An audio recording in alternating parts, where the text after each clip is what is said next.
If it was a legend of his own fabrication,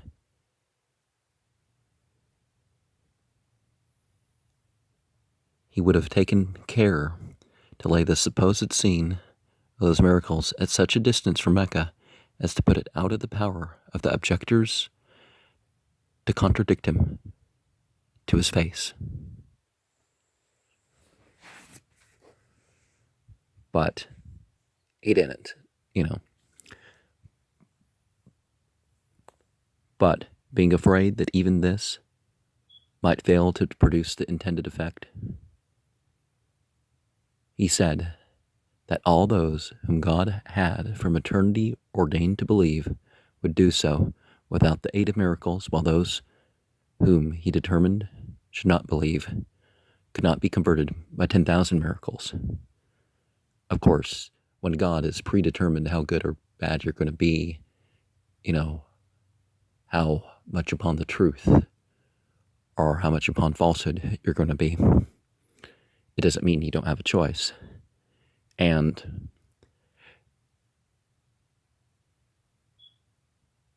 one of the things that occurred there was that he described places that people knew he hadn't been.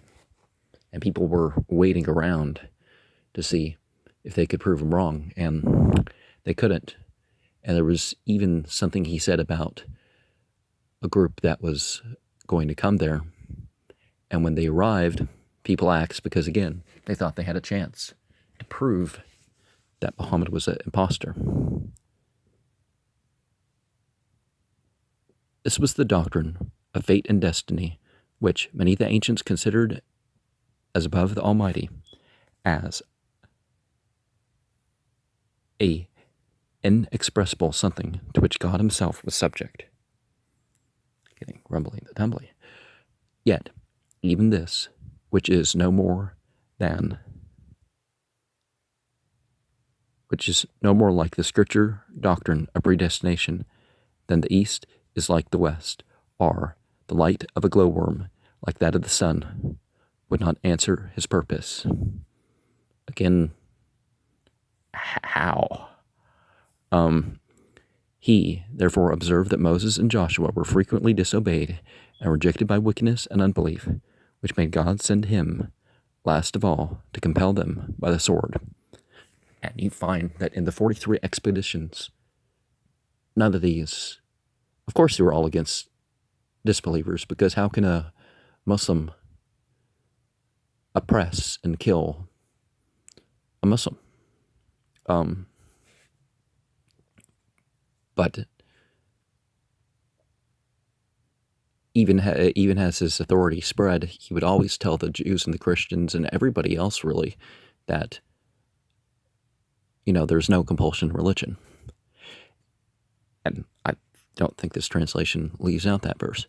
It may here be remarked that although Muhammad disclaims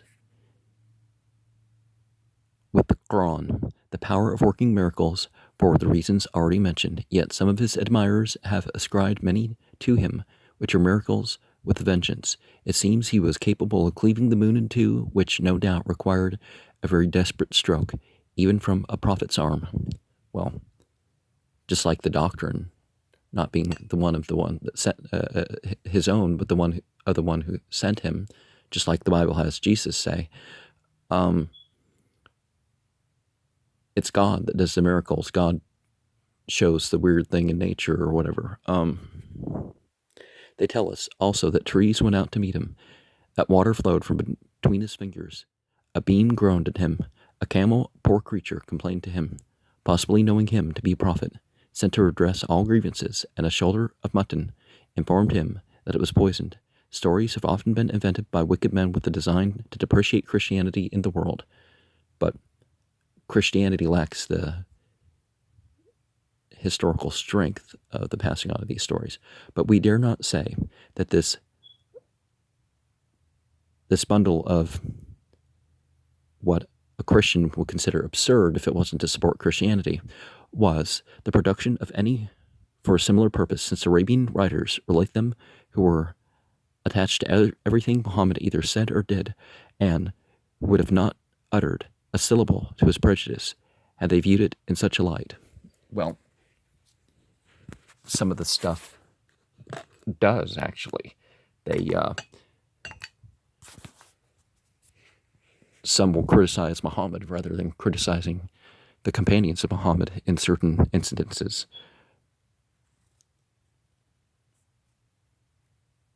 Perceiving that there was a little probability of augmenting the number of his proselytes by the various arts he had hitherto employed, but that a cause so interesting to him was rather on the decline, he resolved to effectuate what he could not accomplish by dint of argument. And actually, if you look into it more, it was quite the opposite. It is, don't defend yourself until, we're sure that we're not just,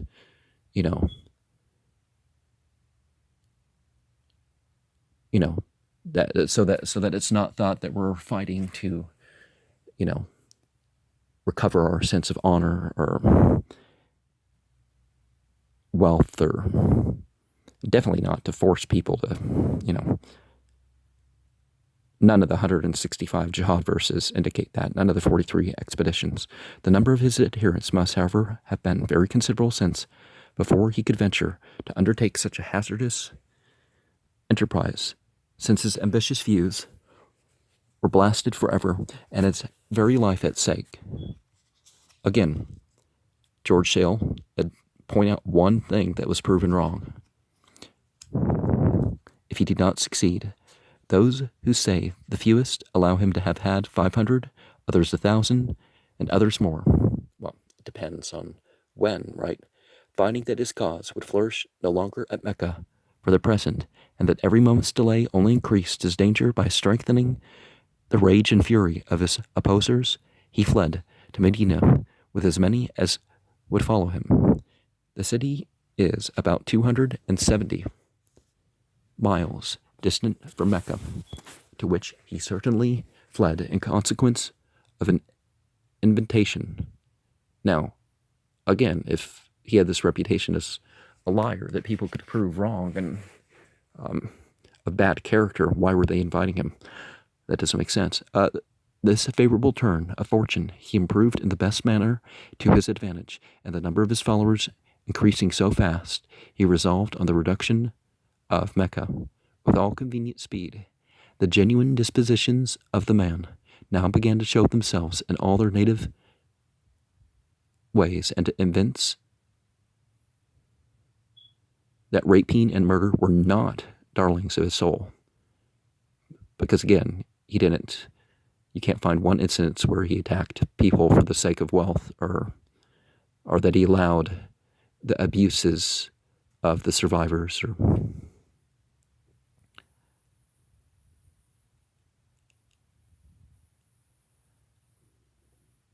when people were cowardly. A chapter of the Quran put everything to rights. It was a plump argument that God had authorized and countenanced him, and to gain the belief of his followers to such a daring assertion was to magnify his ways into something meritorious. Soon after his arrival at Medina, he built a house for his own accommodation, depriving some poor orphans of the ground upon which it was erected. Now, nowadays they have, a lot more of these, claims that the Muslims are not allowed to defend themselves. Even the Ahmadiyya join in and say, "Oh no, the Muslims can never defend themselves against a Western power because that's wrong. Our faith bans fighting the soldiers that come to kill you from whatever Western nation." It's like, well, get out of those countries, But if it was an ally of,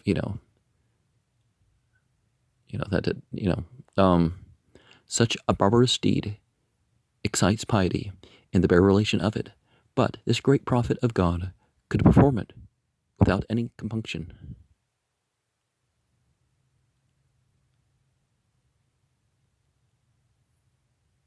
Defending oneself, doesn't the Bible talks about killing wholesale of the women, children, animals, even.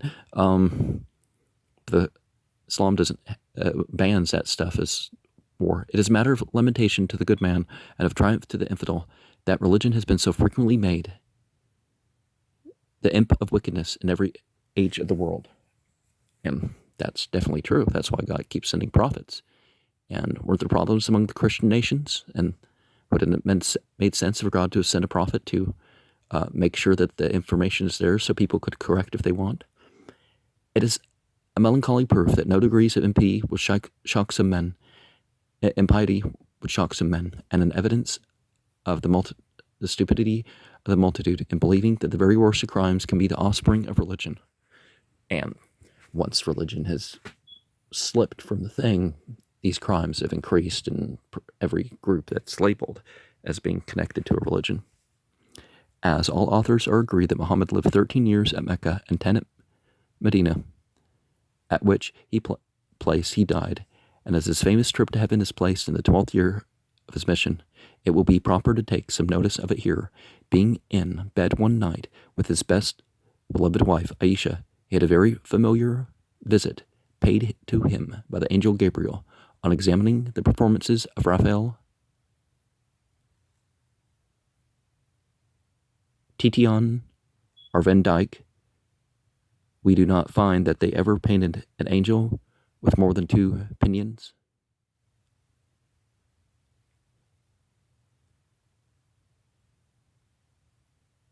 It follows, therefore, that they have never favored the world with the picture of Gabriel, since Muhammad, who behooved to know the true state of the matter, informs us that he had 70 brace of wings.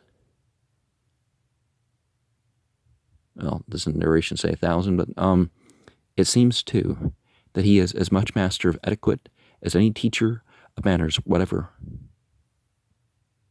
For he politely rapped at Muhammad's door.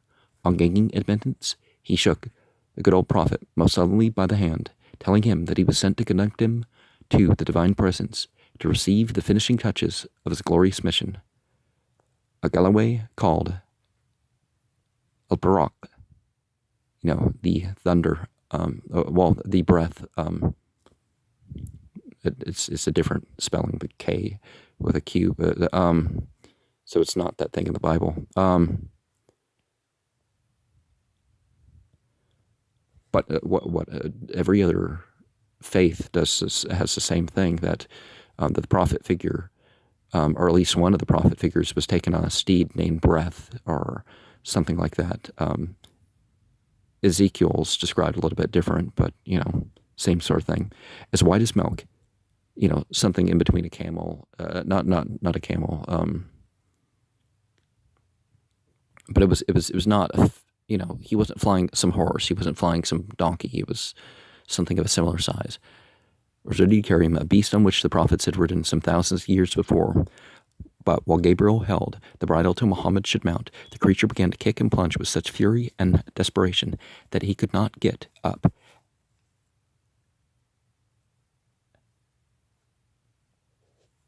Again, they're making up things here about Muhammad kicking animals and stuff like this. No account claims this. Had the animal known the honor that was intended him in being employed to carry such a load of holiness on such an important errand, instead of exhibiting so much rusticity and want of breeding, that he would have neighed with transport.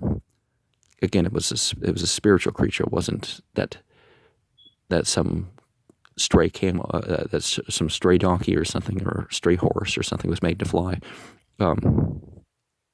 However, a lucky thought came into the good man's head at the critical junction, which accomplished his aim. He faithfully promised to Al-Barak that if he would let him mount without any more ado, he should be rewarded in the end with a seat in paradise. And to say the truth, the paradise of Muhammad is fitter for quadrupeds than for rational beings. Again, no. And then the idea that it goes beyond that, because rational beings would say, well, it doesn't go bad. It doesn't, the water doesn't get polluted. It doesn't become, the questions that rational beings would have are answered wherever you have them. This had its intended effect, for when away they set for Jerusalem much quicker than lightning. A barak being fastened to the foot of a rock, they instantly reached the first of the 7 heavens, composed entirely of solid silver. Here was an old decrepit man, who turned out to be Adam, the father of us all, and who, embracing the prophet with great tenderness, thanked God for giving him such a son as well he might, for certainly he was a most hopeful and promising child. Here too he saw the stars hanging by golden chains suspended from the roof, which is a hint to you. He advocates for the Copernican system, who absurdly believe that the planets roll around the sun. No, actually, this thing was pointed out. This thing was added by Christian commentators that believe that themselves. So we're not looking at anything direct. We're looking at what the Christians were saying about that, and they were okay with adding absurd details. At the distance of 500 years' journey, according to the usual rate of traveling upon the earth, they reached the 2nd heaven, which was all of pure gold. In it, he met with Noah, who from a deep conviction of his inferiority recommended himself to his prayers. The 3rd heaven was of precious stones, in which Abraham resided, but a sight of him was a trifle compared to an angel on whom he gazed with astonishment. Now, you're mixing mythologies here. The chains of heaven, and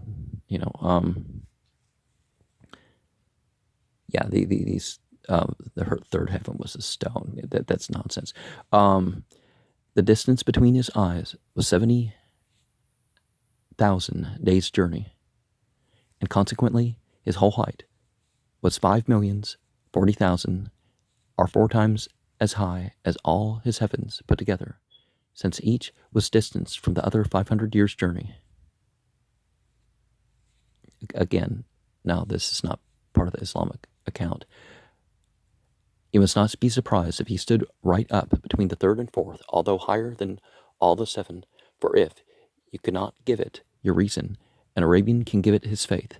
You may say, indeed, that it requires pretty strong faith, but surely it calls for no stronger belief than the Roman Catholic possessed when he exclaimed on his being fairly conquered by argument, credo quod impossibile est. The Trinitarian doctrine in specific, or the biblical contradictions and stuff like problems you don't have with the Quran. I think we're mixing Kabbalistic claims here. The 4th heaven was made of emerald, in which Joseph dwelt. The 5th was of adamant, the residence of Moses, with whom he had a conference. The 6th was the carbuncle, the abode of John the Baptist, and the 7th of divine light, where he found Jesus Christ. It is worthy of observation that all whom he saw in each heaven recommended themselves to the efficacy of his prayers, but he confesses that he himself requested the prayers of Christ. But again, he confesses that he, pray for me too, basically, with all the prophets, right, that he encountered in the journey. And every Muslim believes that Jesus is, the one of the figures into the Jesus story was literally Christ, literally Messiah, literally Emmanuel, which, of course, is a term that refutes the idea of this individual being a God. We do not suppose that this humility was obviously genuine. Because people criticize him for, why do you uphold this character that the Christians worship? It's like, I don't fall for that Son of God stuff, though. So it probably would have been easier on Muhammad if he didn't favor Jesus so much. And he got along with the Christians, but again, those who were firm in their worshiping other than God, didn't give up on that, who had always greater indulgences from him than the Jews, and whose favor and friendship he studiously courted. There was also a very remarkable angel in this highest heaven, for he had no fewer than 70,000 heads. Mohammed, you see, did not deal in trifles, and each had 70,000 tongues, and in each tongue uttered 70,000 distinct voices at once, that as he spoke audibly 343 millions of words in an instant.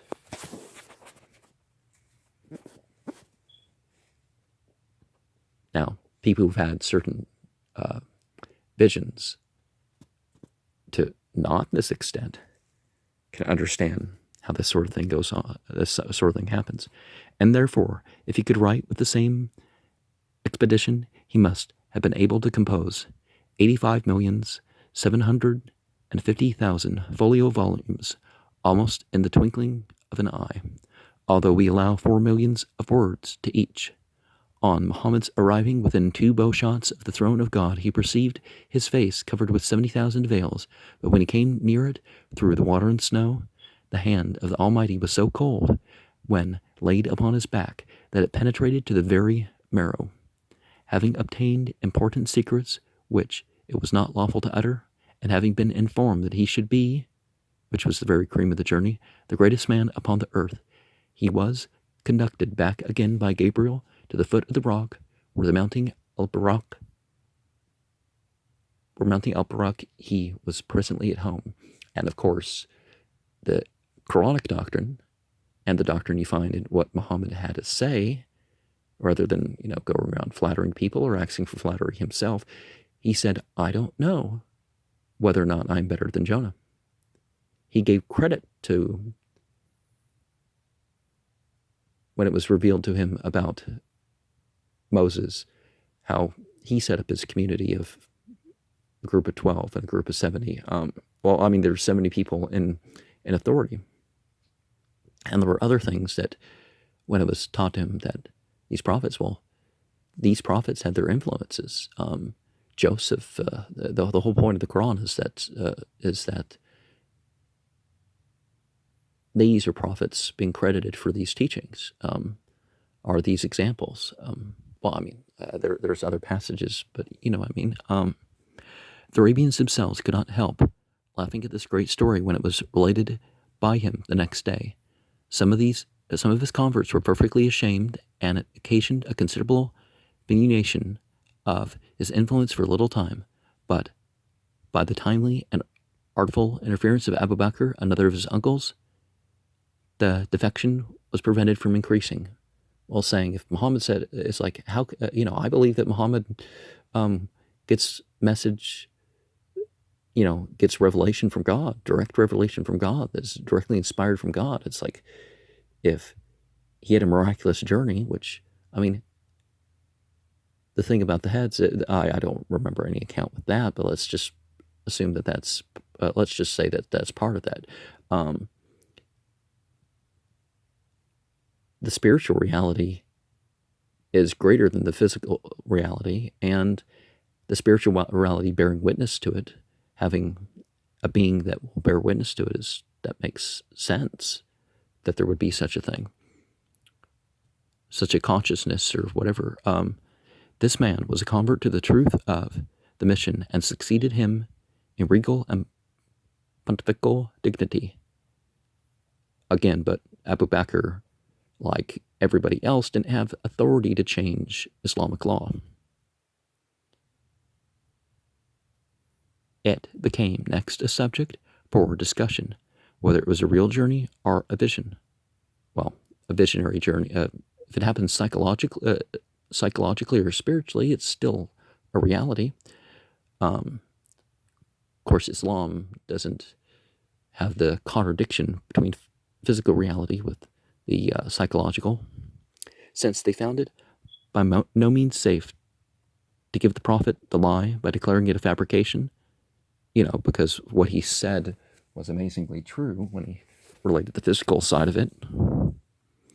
But that it was a real journey with the opinion which gained the victory as it had Muhammad and Abu Bakr on its side, that he himself, now having had considerable experience of the success of the Quran when viewed as a revelation, determined to give currency to this journey of his by another chapter in which he brings in God himself as vouchsafing for the truth of every particular. Now, verse 1 and verse 60 of Surah 17 confirms that, but not by spelling out the whole thing. The contemplative mind stands astonished at this and wonders how human nature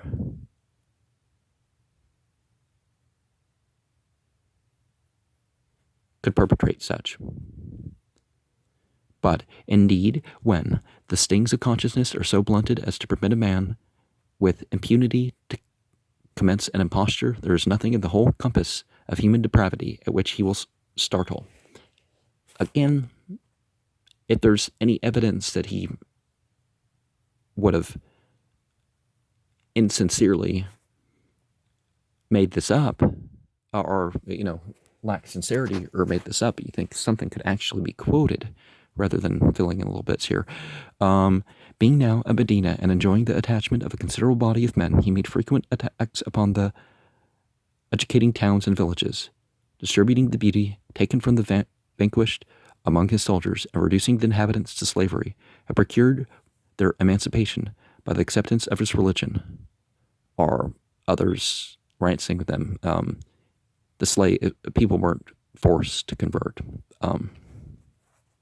In short, after he subdued Mecca, which was not long in accomplishing after his flight from it, he carried his victorious arms through the greater part of Arabia and even into Syria, and till he put his cause out of the reach of danger, it continued to be supported in the same manner. Well, the same bloody manner of self-defense. Again, is there any evidence that any of these things were because people believed differently or were led by a woman, or any things that people claim? Read more than a sentence and you'll find out that at the very least, people were supporting armies against him. That's oh, but they didn't fight themselves. No, they supported armies against people. Such was the terror and consternation which his victories occasioned everywhere. Well, he was still outnumbered, and people could have grouped together to, at least, in a rational consideration, to have taken out his community, were that many places surrendered to him, which he had not actually visited in person, whose inhabitants procured their liberty on the common terms of bartering their consciences. Well, Muhammad never was perfectly willing to make treaties with anybody. We're not going to fight each other. Oh, we're not going to fight each other. It's like, okay. But there was a lot of conversion too. Having reduced Mecca, the place of his nativity, which he marched against with about 10,000 men, he put to death all those whom he suspected to be his most inveterate enemies, giving pardon to the rest on a formal recantation, and having committed the government of the city to a confidential deputy, he returned to Medina, for he did not deem it safe to dwell any longer in a place where he might at every moment run the risk of being secretly dispatched. Accounts put that as many as 10 people were killed, and all these people continual violent risk are the people who broke the treaty by killing people, included amongst that. But anybody who didn't fight, who said, I'm not going to fight, or I'm just going to hang out at the Kaaba or something,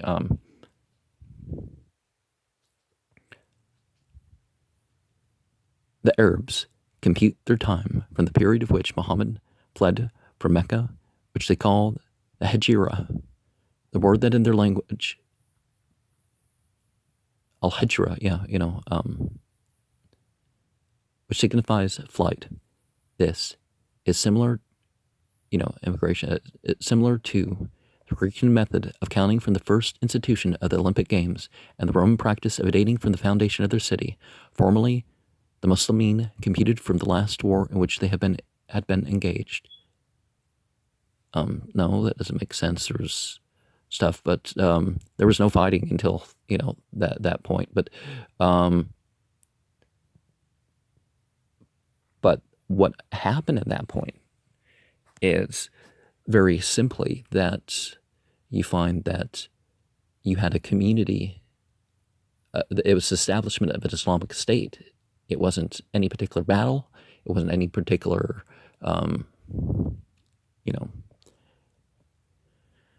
event in Muhammad's life. It was about a community accepting him on a secular basis and then a religious basis. Muhammad having a deeply rooted enmity against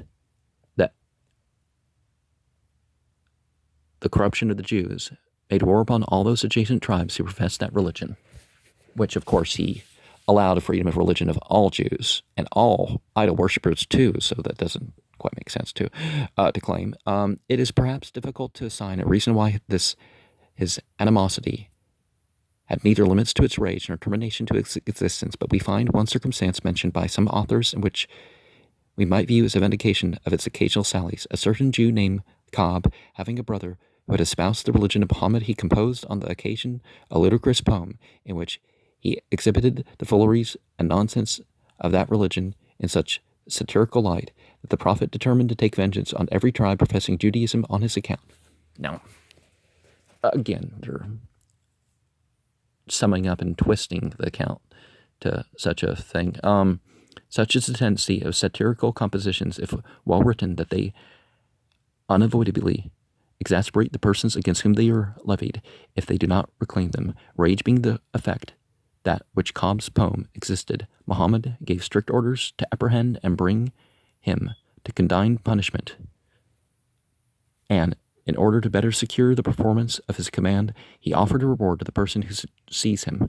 On his being apprehended and brought before him, the poem was recited by the author in his hearing, after inserting the name of Abu Bakr instead of Muhammad, which, it seems, occurred very often, expecting thereby to mitigate his fury, but finding him by no means inclined to the side of clemency for this alteration, Cobb had recourse to an expiation which answered his purpose, rescued him from impending destruction, and even obtained him the intimacy and patronage of the Prophet. Muhammad having received a new wife by way present, an object, it seems, who was the very darling of his soul, Cobb wrote a poem in commendation of her charms, so exactly suited is the palate of his prophethood that he buried his resentment in an excess of kindness, presence of mind, if not a virtue, nevertheless, of such importance